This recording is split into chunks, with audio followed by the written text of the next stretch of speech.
If you're watching this, there is a good chance you've been hanging on to a relationship that is breaking you down.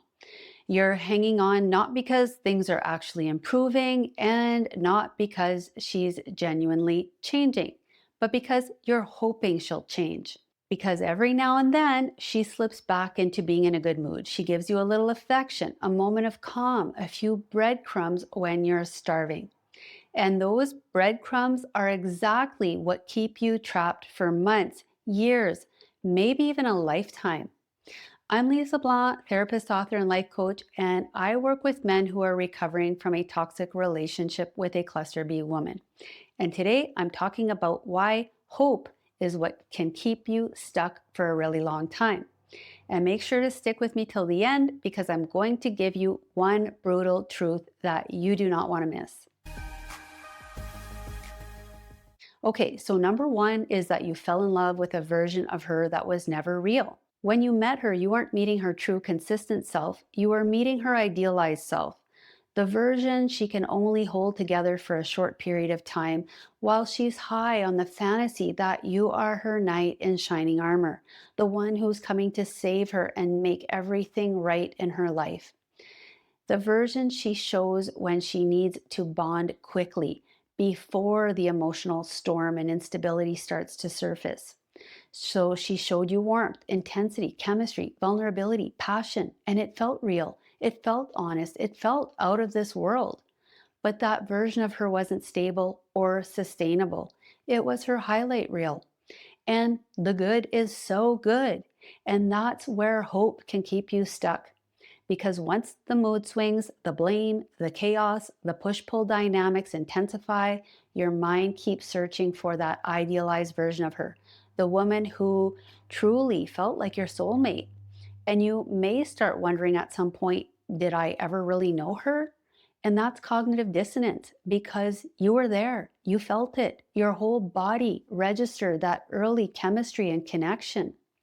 But you've also experienced the manipulation, the disrespect, and the double standards. So here's what you need to know.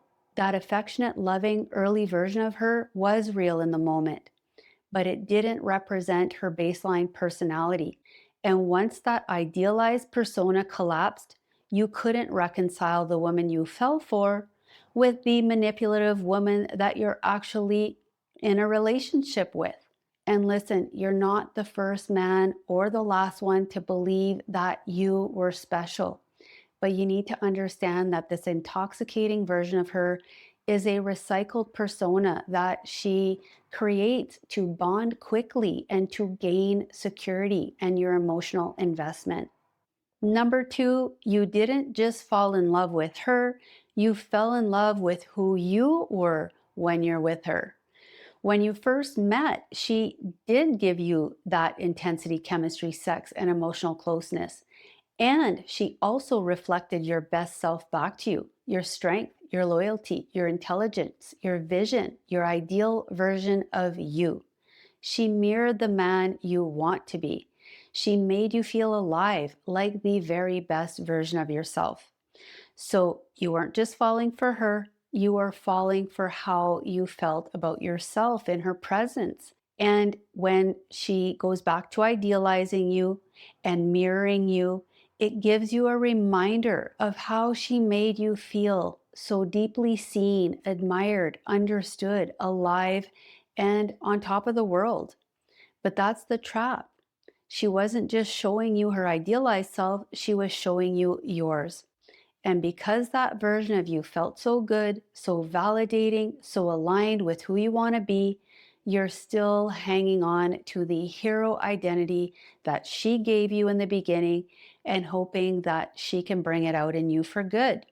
Number three, the highs and lows have taken over your nervous system. So with her, nothing is steady. She will criticize you for days, then suddenly act soft again. She'll pull away without warning, then come back all emotional and apologetic. She'll explode in anger, then break down crying. And here's what you might not realize.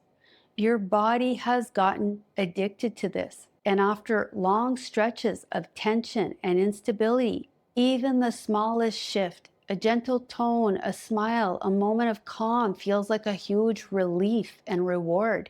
It feels like hope. But those moments are not signs of growth. They're not repair, and they're not her finally getting it.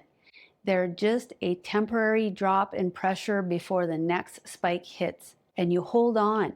You wait for the next calm moment, the next reward, and you convince yourself it means something. But it doesn't. The good moments are not separate from the cycle of abuse. They are part of the toxic cycle. And that's the trap. You are staying because you are addicted. You are waiting for the relief and the rewards, chasing the next good moment. And that's how hope can keep you stuck. Number 4, she doesn't take responsibility. So every time she hurts you, the story somehow flips back onto you. You overreacted. You triggered her. You made her act that way. And in the moment, she might sound very convincing. She might cry. She might look devastated. She might even genuinely believe what she's saying. But here's what you need to understand. Someone who doesn't take responsibility cannot change. For someone with strong borderline or narcissistic traits, projection and blame shifting aren't just tactics. They're reflexes, survival mechanisms. And with borderline personality disorder in particular, she can be very self-aware. She can maybe name her triggers, talk about her trauma. But self-awareness is not the same as responsibility, because without intensive therapy and consistent effort over time, her emotional reflexes and survival instincts will always override her insight every single time, and there will be no long-term change.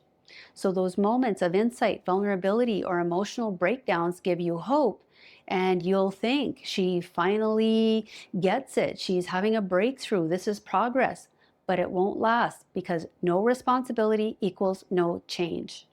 Number 5, you're hoping that if you work hard enough, you'll finally get the fantasy future that you were promised. So you're holding on partly because you've been conditioned to believe that there is a pot of gold at the end of the rainbow. If you just work harder, if you love her better, if you're more patient, if you stop triggering her, if you do everything right, you'll finally get the fantasy future that's been dangled in front of you. And that's how it works. From the beginning, you saw exactly what you wanted to see. And then you were made to feel like it was your fault for losing it. And now you have to earn it back. So you end up on this hamster wheel, chasing the fantasy, refusing to accept reality. And every time you get even a tiny glimpse of that version again, your brain tells you, see, I'm getting closer. Maybe there is a finish line, a happily ever after.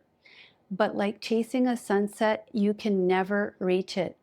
And you get trapped in the illusion that if you just keep trying a little harder, giving a little more, running a little faster, you will finally arrive. But the relationship you're chasing doesn't exist in reality. Number 6, her trauma feels like a breakthrough. So she opens up about her childhood, her wounds, her pain, and instantly your guard drops, your anger softens, and you think, she's letting me in. But this emotional vulnerability is often just a hook that keeps you hoping, because every time she breaks down, cries, or shares a painful story, you forget the chaos, you forget the disrespect, you forget the manipulation, and suddenly you're back in the rescuer role, feeling responsible for her.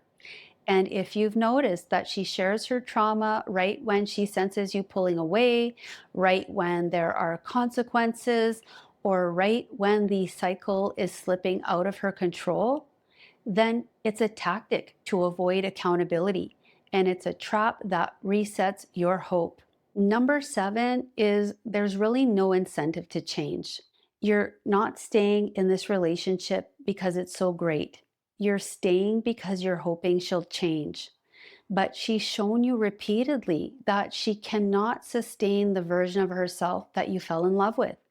And as long as your hope is tied to her potential, to her promises, to her emotional breakthroughs, you stay trapped in the cycle. So ask yourself this honestly.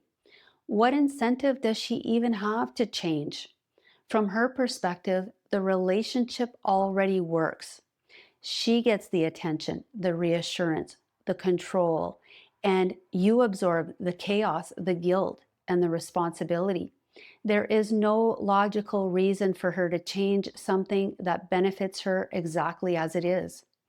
And here's the brutal truth: if you don't love her and accept her exactly as she is right now, you're not in love with her. You're in love with a fantasy, a beginning version, a potential version, anything but the woman that you're actually in a relationship with. And if she hasn't changed by now, she's either not willing or not capable of changing. Period. Maybe she's wounded. Maybe she's overwhelmed. Maybe she's stressed. Maybe her nervous system is stuck in survival mode. Maybe she's had trauma. But if she's not taking responsibility for it, there is nothing you can do to save her or the relationship. And once you accept this, your hope stops being a trap and it becomes a turning point. The moment that you finally start to take your power back. Because toxic relationships don't get better, they only get deeper and more destructive. If this video hits hard for you, don't ignore it. Most men wake up at this point, but then they fall right back asleep. Don't let that happen to you. Instead, hit the subscribe button so you don't lose the clarity you're finally gaining. And if you're done being controlled by hope, chaos, and the trauma bond, check out my toxic relationship recovery program that I linked below. This can be your turning point if you let it be.